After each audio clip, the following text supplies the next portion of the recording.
Now, our next speaker is a financial media celebrity recognized all over the world. He's a multiple New York Times best-selling author. Please welcome Mr. Jim Rickards.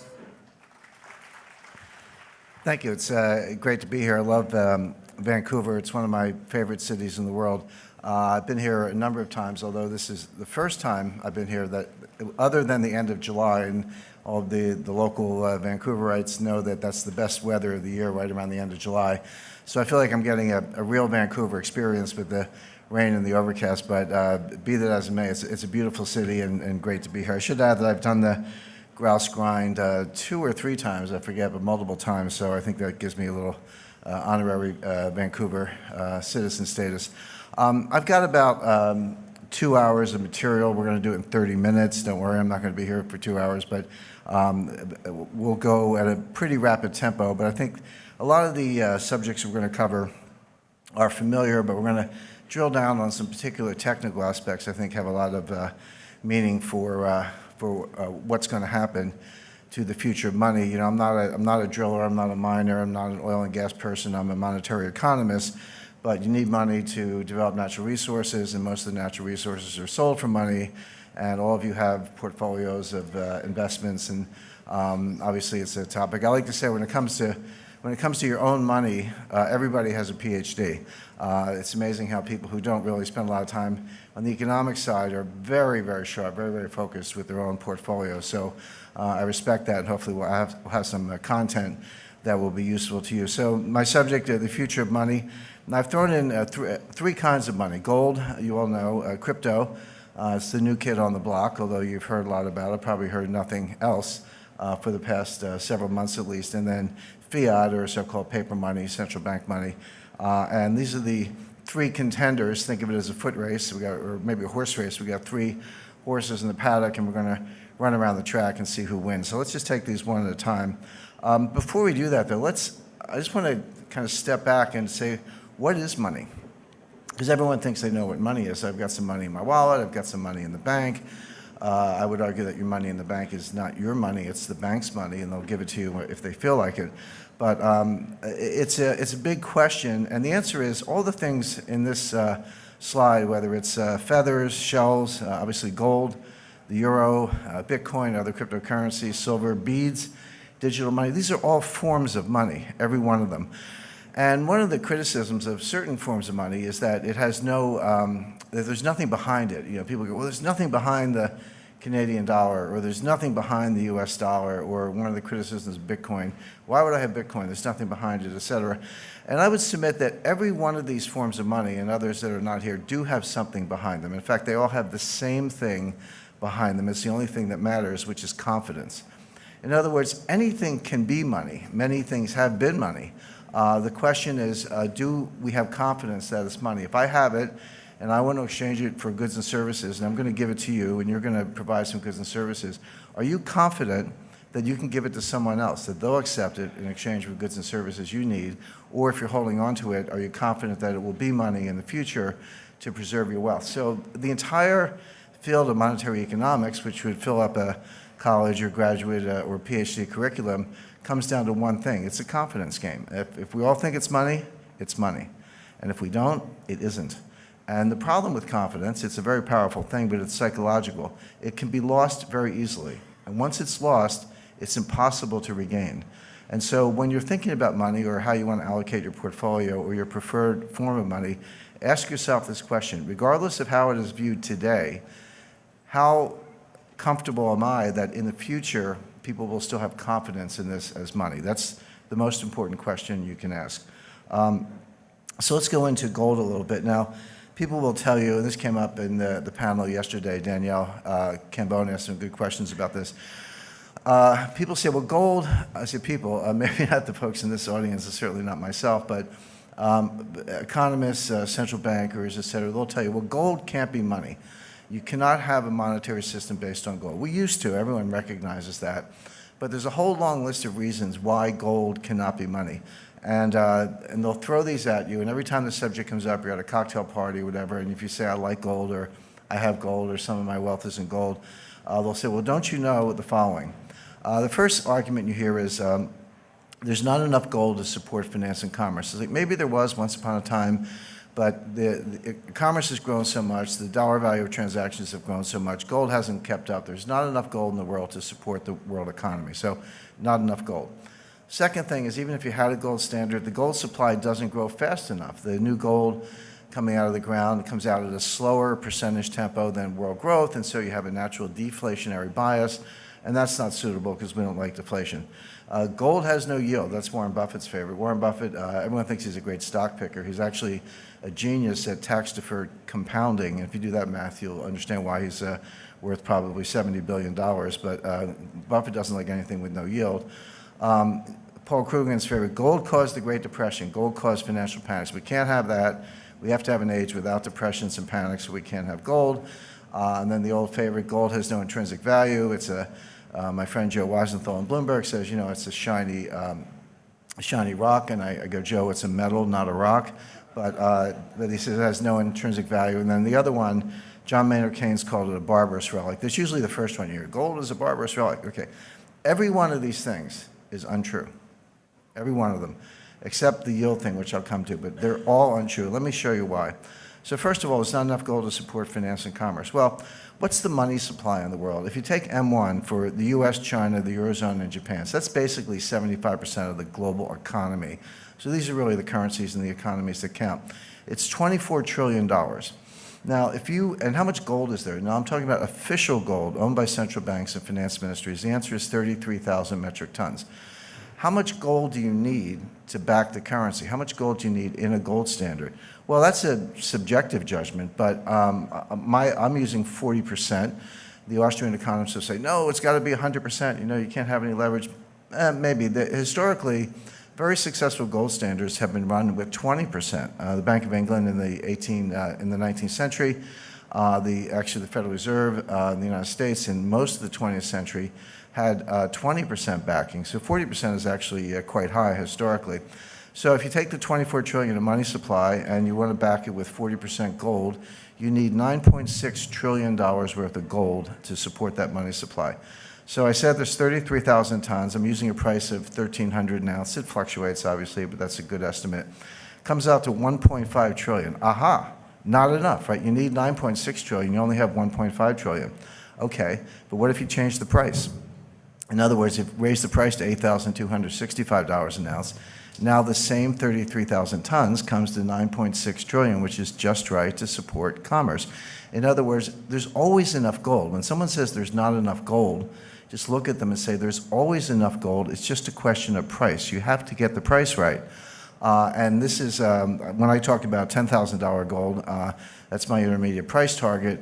It's not a number I made up. I don't pull it out of the air. I'm not trying to attract attention. It's actually the implied non-deflationary price. These are up-to-date figures, but this money supply keeps growing. That 24 trillion keeps growing. Pardon me, so my estimate is by the time you get around to a gold standard, which may happen, it'll be $10,000 an ounce. So short answer is there's always enough gold, just a question of price, and you can expect in a gold standard the price will be $10,000 an ounce. Gold supply doesn't grow fast enough. Well, annual mining output increases the existing stock of gold about 1.6% a year. World GDP grows about 2.9% a year. Aha! Is it true? The gold supply doesn't grow fast enough to keep up with the economic growth. The answer is no. Again, this is nonsense. And the reason is that in addition to the 33,000 official tons, which I just talked about, there's about 150,000 tons of private gold. And if a central bank needs more gold to support the money supply, all they have to do is print money and buy it. In other words, you could set your gold hoard at any level you want just by printing money. And by the way, this is exactly how the Fed increases money supply. What they do is they print money and buy bonds. It's called an open market operation. Well, there's no reason you can't print money and buy gold to get gold, and then with a 40% ratio for every dollar's worth of gold, you could have $2.50 of money supply. So you can't have discretionary monetary policy and a gold standard at the same time. In fact, the United States did have this from 1913 to 1971. 1968. That's when the 20% ratio was repealed. So the point being, the limit on mining output is irrelevant. It's irrelevant because you can always buy private gold with public money and increase your gold supply and support any level of economic activity you want. So this one doesn't hold up. Gold has no yield. Well, this one's true, but it's not supposed to have a yield. Gold is money. So gold has no yield, but a $100 bill has no yield. Reach in your wallet, pull out a dollar bill, Canadian, US, whatever, and look at it. Does it have a yield? No. It's a perpetual non-interest bearing liability of a central bank. So it's money, though. It is a form of money. It doesn't have a yield. Money doesn't have a yield. People go, oh, well, I get a yield on my money. I put it in the bank. When you put it in the bank, it's not money anymore. It's a deposit. It's an unsecured liability of an occasionally insolvent bank. People go, I have money in the stock market. No, you don't. You have stocks. I have money in real estate. No, you don't. You have real estate. I have money in bonds. No, you don't. You have bonds. In other words, if you want to convert real estate bonds or stocks into money, you got to sell it. And guess what? When you go to do that, probably everyone else in the world is doing it at the same time, and your money's disappearing, so-called money, before your eyes. So real money doesn't have a yield. It's not supposed to. It's a unit of account. It's a store of value. If you want yield, you have to turn it into something else that has risk. You don't get yield without risk. Money's not supposed to have risk. Gold has no risk. It's just gold. You put it in a drawer, go back 10 years later, it's still there, hasn't changed. Same thing with a $100 bill. It's not supposed to have yield. Here's Paul Krugman's favorite, as I mentioned, gold caused depressions and panics.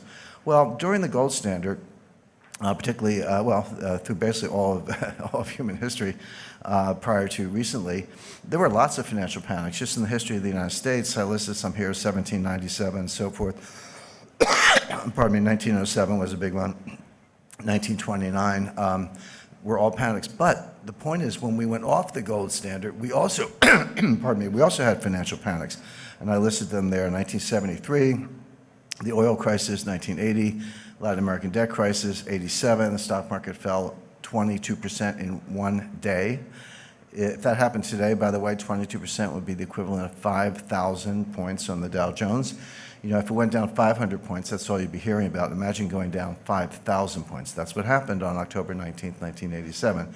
And 94 was the Mexican tequila crisis, 98, the Russia long-term capital crisis, 2000, the dot-com bubble, 2008, you all know what happened then. The point is, the gold standard has nothing to do with panics and depressions. They happen with a gold standard, sure, but they also happen without a gold standard. Financial panics are psychological phenomena. They have nothing to do with gold. And so this, again, this is just another one of these false red herring arguments people throw out there. So panics happen with or without a gold standard. The gold standard is irrelevant to the issue of whether you're ever going to have a financial panic. It has to do with leverage and psychology. Gold has no intrinsic value. Actually, it does have an intrinsic value, but intrinsic value is irrelevant. David Ricardo was the economist who came up with the theory of intrinsic value, and what he said was, well, intrinsic value is what it costs, all the inputs, so how much labor, how much capital, how much time and effort, those are the inputs, that's what something is worth. And Karl Marx took the same argument, but he said, yes, but you have capital and labor, and the capitalists control the means of production. They take more than their share. That was the surplus labor theory of value, and labor is disadvantaged because they don't get their share, and that's going to lead to a revolution, et cetera, et cetera. The intrinsic value theory is true but irrelevant because it's not how we value things. And Karl Menger, founder of the Austrian School of Economics, University of Vienna, 1871, said, no, we value things that are subjective. Something is, you've all heard the expression, something's worth what someone's willing to pay for you. Go to a miner, his mining costs are $1,400 an ounce, in a very expensive mine, and gold's $1,300 an ounce. He says, I'm losing money. Too bad. I mean, nobody says, you know, his intrinsic cost is $1,400, but nobody says, well, that should be the price of gold because that's your intrinsic cost. It's irrelevant. It costs about $4,000 per Bitcoin to mine a Bitcoin, and I say mine, that's their word. You know, it's a electronic problem-solving function. And if you can sell it for $10,000, good for you. But the fact is, these things do have intrinsic value, but intrinsic value is not what things are worth. They're worth what someone will pay for it. That's subjective value. So the fact that it does, people say it has no intrinsic value. It actually does, but it's irrelevant, and that's the point. Finally, Keynes called gold a barbarous relic. Not true. He never said it. I actually went to an antiquarian bookseller and got a copy of the 1924 book, Monetary Reform. I got a first edition. I wanted to look it up myself because this quote was very hard to track down. What he said was, quote, in truth, the gold standard is already a barbarous relic. In other words, he was talking about the international monetary system of the 1920s. The the so-called gold exchange standard. He didn't say gold was a barbarous relic. He said the gold standard that we have, and he was right. It was a very messed up gold standard because it wasn't limited to gold. Keynes was an advocate for a gold standard in 1914 when he was fairly young. He was an advocate again in 1944 at Bretton Woods. So Keynes is not quite the gold basher that people make him out to be. So the point is, every one of these arguments is either not true, or if it is true, it's okay because it's obvious. Notice gold has no yield, yeah, but it's not supposed to. So in other words, all of the objections to gold as money fall down, every single one of them. There is no impediment to having a monetary standard based on gold.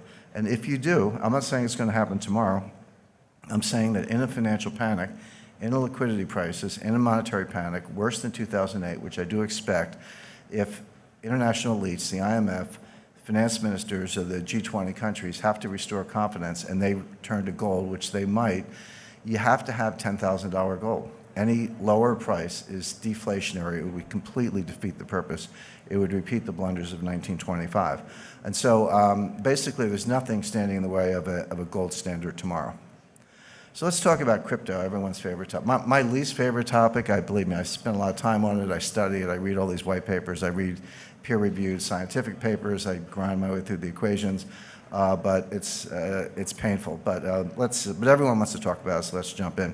First of all, there's no such thing as cryptocurrency. There are 1,000 cryptocurrencies. In other words, you cannot speak generically about cryptocurrencies. Jim Rickards hates cryptocurrencies. That's not true. I really, really dislike Bitcoin, and I'll tell you why.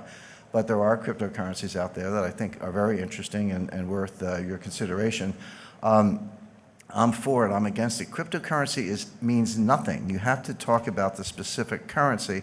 And I'm showing Bitcoin, Litecoin, Monero, and Ether.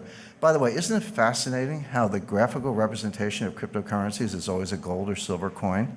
Bitcoin's gold and Litecoin's silver, Monero's both, and Ether is gold. I mean, what are they trying to say? I think that psychologically what they're saying is, well, this is nothing, but if we pretend it's a gold coin, then someone will buy it.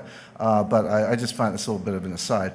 But no, it's the same thing is true with fiat currencies. You can't be like or dislike fiat currencies generically. Some people do because they just hate central banks. I understand that. But it's a big difference between a Venezuelan bolivar and a euro, big difference between a Zimbabwe dollar and a US dollar. So in other words, don't talk to me about cryptocurrencies. Tell me what specific one you want to talk about, and that's a more interesting conversation. I think that's really important because this field is so muddied, the conversation is so muddied, people not distinguishing between blockchain and currency, not distinguishing between different types of currencies, et cetera. I think we need to step back, take a deep breath, and be rigorous in our analysis and think about what we're actually talking about. There's no such thing as a blockchain. There are hundreds of blockchains. In other words, every currency, every token, every so-called smart contract, if you're using Ether, has a different blockchain. So there are at least hundreds, perhaps thousands of blockchains, new ones being created every day. So again, don't talk to me about blockchain. Tell me which specific blockchain you're talking about because they're not all the same, and this is critical. The main difference, there are many differences in this blockchain technology, but the main difference is validation. Because remember, the whole idea of cryptocurrencies and blockchain and the original Bitcoin and what Satoshi Nakamoto came up with is that we're going to have a trustless system. We're not going to trust banks. We're not going to trust clearinghouses. We're not going to trust exchanges. We're not going to trust central banks. We're not going to trust anybody. We're going to have a decentralized system that a community can validate, and we don't have to rely on anybody in particular. That was the original idea. So the question is, what's your method of validation? And that's what distinguishes one blockchain from the other. So I've listed 4 of them here, but there are others. Proof of work, that's what blockchain uses. And you know what the work is? You got to like factor these, 87-digit prime numbers into prime factors. It's a lot of computer crunching, completely clunky, completely inefficient, non-sustainable. I'll talk about that in a second. But that's Bitcoin. There's something else called proof of stake, meaning you actually, this is what Ether is based on. You demonstrate that you have a certain percentage of the processing power, so you step up based on your stake. There's proof of space. space is storage space on a hard drive, so I get to vote on the blockchain. I get to vote on validating the blockchain because I've decided to devote a certain amount of my hard drive to that process. There's a new coin called Space Mint. And then there's the Byzantine Agreement, or Byzantine Agreement. There's a version of that called the Federated Byzantine Agreement, which I personally think is the best, much more robust to some of the problems we're talking about, and there are others. But the point is, don't talk about blockchain. Say, okay, what's your governance model? What's your validation model, et cetera? And then ask yourself, is that sustainable? Is that robust? Will that resist an attack? Are your cryptocurrencies going to be stolen? These are the questions you have to ask yourself, and there are no generic answers. So I cannot emphasize enough. Coin by coin. I hate to use the word coin, whatever, token by token, blockchain by blockchain. Be rigorous and ask yourself what's sustainable. Now, Bitcoin, Ripple, and Ether, and some of these other cryptocurrencies, not all of them, but the best known are going to fail. When I say fail, they're going to, Bitcoin might have a $200 value as a token for criminals. I think criminals and terrorists might find a use case at about $200 per Bitcoin, but they're basically not going to be anywhere near where they are today. Why do I say that? I don't want to make a claim without backing it up. The first point is they're non-scalable. Transaction times are slow, and then when you say that to Bitcoin people, they go, aha, the Lightning Network is right around the corner. Lightning's going to, we'll see. They said that about segregated witness. They said that about some of these other solutions. They don't seem to get community support. They keep forking the Bitcoin, meaning one day you wake up and there's 2 blockchains instead of 1, or whatever happened to that whole idea that we weren't going to have inflation and we weren't going to pull new cryptos out of thin air.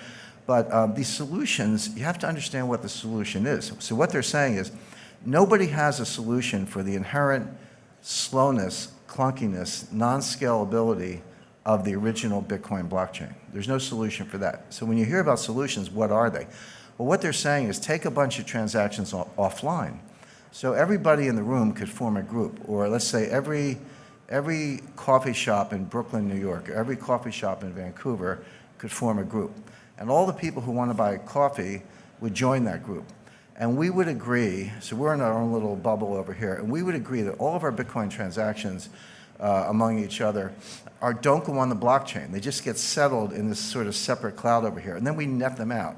So, I pay you 5 Bitcoin, and you pay the person next to you 4, and he pays the lady in the back of the room 10, and she pays me 7, and we net it out, and then periodically, and it could be daily, weekly, monthly, or whatever, we net all this stuff out, and then we take that net and we put that on the blockchain so that the amount of transactions that have to go on the blockchain is greatly reduced. That's true.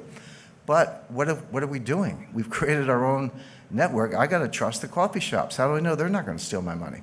In other words, it's only a solution because you're completely negating the original idea. Well, sure, if you want to tear up the original idea and start over, that's fine. But don't tell me you're adhering to the idea of a decentralized, trustless network, because you're not. All you've done is create another network. Somebody, I get trolled on Twitter all the time. People tell me I'm an idiot and I don't know technology and all that stuff. And then my more sour moods, I tell them I was coding before they were born. But as far as some of these things are concerned, somebody said, well, you don't understand payment channels. And I actually do. And I said, yeah, I understand payment channels. We had those in the 50s. They were called party lines, which is, you pick up the phone and someone's talking. You got to ask them to get off the phone so you could go. In other words, there was an AT&T network, at least in the United States, but other people could jump in on this little side thing. That's all it is. These are party lines. So that doesn't work. Non-sustainable. The energy usage to solve the problem and make the proof of work in Bitcoin is now greater than the annual energy output of Ireland. Imagine taking all the electricity used in Ireland in a year, and that's how much we have to use to crunch numbers. By the way, every applied mathematician will tell you that prime factoring is a trivial problem. It's like an uninteresting problem. But it takes a lot of computing power to do it because the numbers are so big and the possibilities are so great. So we're just wasting the entire electrical usage of Ireland. In a few years, it's going to be the entire electrical usage of Japan. Who in this room thinks that governments are going to allow Bitcoin miners to use as much electricity in a year as the entire country of Japan, the third largest economy in the world. That's not going to happen. You know it's not going to happen. It's not very green. It's completely wasteful. In other words, it can't happen. So that's why I say it's non-sustainable. It's going to hit a wall. Non-regulated, I don't have to remind you of all the frauds, new ones popping up every day. It's not just exchanges. Exchanges are, how do exchanges work? I want to go to a Bitcoin exchange. Well, you got to go in, you got to open an account, just like Merrill Lynch or Charles Schwab, right? So, or Toronto Dominion. So you go, you give me your name, your address, your social security number, your bank wire information, give them all that information, and then send them dollars, and they say, okay, you got some Bitcoin, here's your confirmation. Really? How do I know you didn't just take my dollars and send me a phony baloney confirmation? How do I know you're not, a Ponzi? You're using new money to pay off the old money. How do I know you're not Bernie Madoff and with a computer engineering degree? How do I know you're not a bucket shop? How do I know any of those things? The answer is you don't. So good luck with that. Not to mention Bitcoin whales. They estimate there are 1,000 people who control 40% of the Bitcoin. Now you got millennials buying, 1/100th of a Bitcoin for, $10 or whatever the math is, $100. But you got these, I call them the whales, these 1,000 people who have 40% of all the Bitcoin. You don't think they have a big vested interest in keeping the price up? And you don't think they wash trade, do wash sales? So A sells to B for 10,000, B sells back for 11,000, A sells back for 12,000, B sells back for 13,000. This is called painting the tape. It's the oldest trick in the book. And there's no profit and loss because we're selling the same Bitcoin back and forth. But what we are doing is creating a ticker that gets the millennials, I shouldn't pick up millennials, 3 millennial children, but gets people all over the world, maybe a garage mechanic in South Korea took out a home equity loan or hocked his inventory, put his entire life savings into Bitcoin and has now been wiped out and is desperate and suicidal. That's what's going on. It's basically rich people stealing from the poor. Not a good business model in my view. And then finally, there's no use case other than criminals, terrorists, or tax evaders. Why is Bitcoin better than Visa unless you're a criminal? Now, if you're a criminal, I get it. If you're buying child pornography, you want to use the dark web and use some cryptos and all that. And if you try doing that with Visa, you'll probably get a call from the FBI. So I understand why it's good for criminals. But if you're not a criminal, if you're not a tax evader, if you're not buying child pornography, if you're not an arms dealer, if you're not a terrorist, then why is Bitcoin better than Visa? Anybody? Yes. Well, Visa is very convenient if you ask me, but the point is there's really no use case for it other than crime. And then it's not elastic. And this is important because there's a finite number of Bitcoins, 21 million Bitcoin. They're getting closer to that level every day. And everyone's like, this is a good thing because, the problem with central banks is they print all this money and we're going to have inflation. By the way, we haven't had any inflation for the last 8 years. Separate issue. I'll come to that if we don't run out of time. But we hate central banks, they print too much money, blah, blah, blah. So we're going to cap the number of Bitcoin. But money supply has to be elastic. It can't be too elastic. The problem with central bank money is that it's too elastic. The reason, by the way, gold is such a good form of money is that it grows slowly. It grows at about the tempo of world growth. It grows at about the tempo of population growth. Not exactly, but close enough that it's the best form of money anyone's ever discovered. But pardon me. But the problem with Bitcoin, when you hit a hard stop, which they will, and the economy keeps growing, but you want to back it with Bitcoin, so here's your money supply and here's your economy, that's inherently deflationary, right? Because each Bitcoin's got to support more and more growth, meaning your Bitcoin is worth more in theory. But the problem is you never get there. Why? Because if you have a deflationary currency, there's no bond market.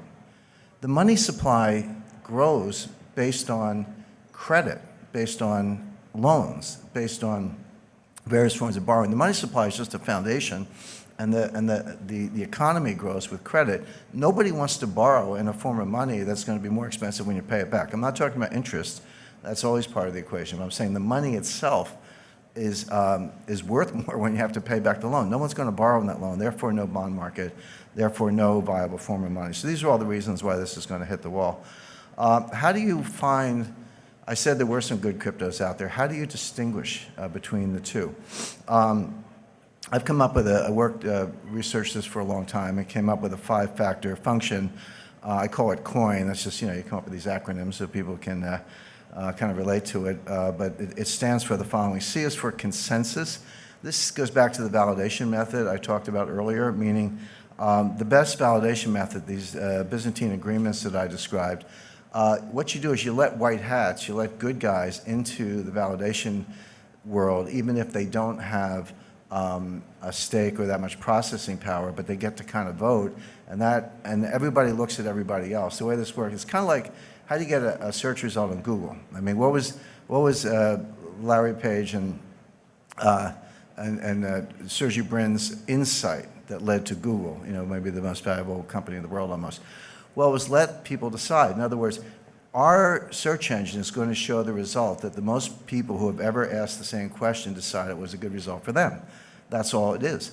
So maybe start out as a little bit inefficient, but after a million searches or 10 million searches, if the overwhelming majority of people said, this is the answer, I had a question, here's the answer, and you go to Google, that's the link you're going to get. All they do is let the community, through their own actions, through their own validation, decide what's the best answer. Well, there are ways of doing that to validate the blockchain, including people who are not miners. Open source just means that the code's available and anyone can participate. This would distinguish it from what's called a permissioned system, like FedCoin, if the Federal Reserve had a crypto, or IMF or others.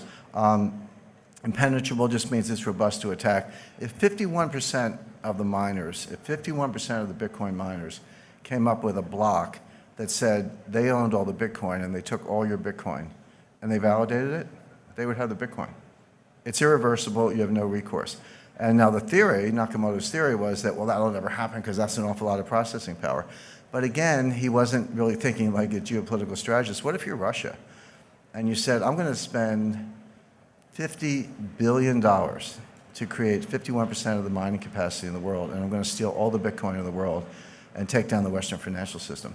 In other words, that's a kind of financial warfare, but warfare is not free. That's the point. Warfare is not free. And so spending $50 billion to get the processing power to destroy Bitcoin might be a smart move relative to building 10 aircraft carriers, which would also cost you $50 billion. In other words, it's not, and so much of the mining power is concentrated in China right now. Chinese government, these are communists. It's a communist dictatorship. There's no recourse. They could take over those miners tomorrow. So the idea that you can't aggregate 51% of the mining power is just not true, and there are other kinds of attacks. So you want a coin that's not vulnerable to those, what they call the 51% miner attack. No-nonsense governance, that's what I was talking about earlier. You don't want this clunky proof of work, and nimble, fast, easy use. If you're not faster than Visa, if you're not faster than PayPal, if it costs you $60 to do a $50 Bitcoin transaction, so you're going to pay them 10 to make your money go away? That's how it works today. Well, that's not competing with anything, and that has no future. So Fiat, I'll go through this quickly. The Fed has a conundrum, which is they want inflation in a deflationary world. They don't want a lot of inflation. They say they want 2%. They probably want 3%. But the point is they can't get there. There are powerful deflationary forces, demographics, debt, deleveraging, technology. But the Fed cannot permit deflation. It destroys tax collections, for one thing. With the same nominal income, you don't get a raise, same nominal income, your standard of living goes up if you have deflation because your money is worth more. Well, that's true, but they don't know how to tax that. If your boss gives you a raise, they know exactly how to tax that. But governments haven't figured out how to tax the increased purchasing power in a deflationary world. So therefore, central banks can't allow it. So they've got to get inflation. They've got zero interest rate policy, negative interest rate policy, QE, Operation Twist. So list all the ways they can kind of get inflation. The problem is, I call this Mick Jaggernomics. Mick Jagger saying you can't always get what you want. And it's true, just because central banks want inflation doesn't mean they can get it. Now, this is a bit technical, but just take that equation over on the right-hand side of the screen, MV equals PQ. M is the money supply, V is the velocity or the turnover, PQ together is nominal GDP broken into Q, which is real GDP, and P, which is a price index. That's all. It's a truism. You don't have to know really much more than that. So if velocity is constant and money supply goes up, the nominal GDP will go up. But if there's a structural limit of about 3% real growth, and everything over 3% has to be inflation. And that's how you get inflation. Well, down below, you see how the money supply went up from 800 billion to 4.2 trillion.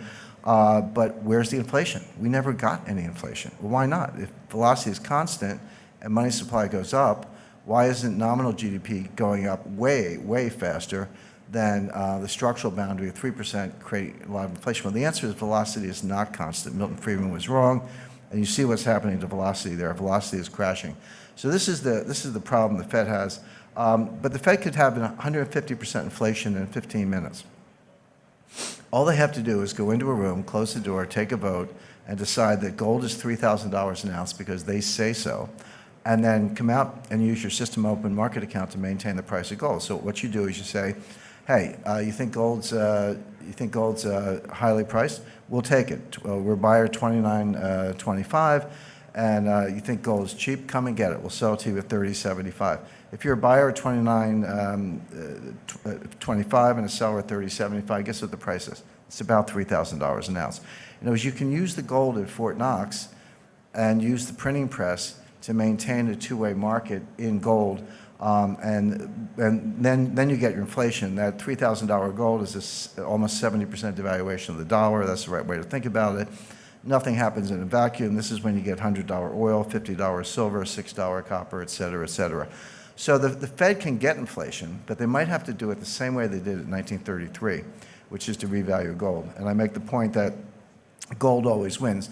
In the greatest deflation in American history, in 1927 to 1933, gold went up 70%. At the beginning of the Depression, gold was $20.67 an ounce. At the end of the Depression, it was $35 an ounce. Gold went up 70% in a world of 30% deflation. But when you have inflation, gold also wins. Between 1976 and 1981, the U.S. had 55% inflation, and gold went up 300% from $150 an ounce to $600 an ounce. So in other words, gold always wins. What it really does, it maintains its purchasing power through deflation and inflation one way or the other. I'm going to wrap up quickly, just make the point there's this geopolitical aspect to this. China, Russia, Iran, and Turkey are buying gold hand over fist. They're getting ready for the day when the dollar is no longer the global reserve currency. They see it coming. Most Americans do not. Our friend Kim Jong-un getting ready. We're going to be in war with North Korea before the end of the year. Don't take it from me. I've sat with Mike Pompeo, director of the CIA, General McMaster, the National Security Advisor. We've heard the same thing from General Mattis, Rex Tillerson, President Trump, and most recently, Chief of Staff John Kelly. They have all said the same thing. North Korea cannot have these weapons, period. There's no debate. General McMaster said acceptance is unacceptable. And yet North Korea is going for these weapons, so therefore we're heading for a war. I think you all know what that'll do to the price of gold. Look for the IMF to maybe have a crypto SDR on a permissioned hyperledger. And again, the BRICS are about on the brink of getting veto power in the IMF, so the IMF will not be able to bail out the world unless they say so, and their price might be the end of the dollar as the global reserve currency. Here's my personal portfolio. If you want, I don't own any cryptos. I don't have them, and I don't recommend them. But if you wanted some, I got 20% private equity in alts. You know, put a little sliver in there, but don't get Bitcoin or Ether or the ones I mentioned. There are some good cryptos out there that I recommend. I don't own them personally, but if you said to me, are there any cryptos worth considering, I would say, yeah, there are some. And oops, go back. And if you're interested in this, and I'm sorry we're out of time, but I wrote a couple books that cover all these topics, and certainly appreciate the audience, and thank you very much.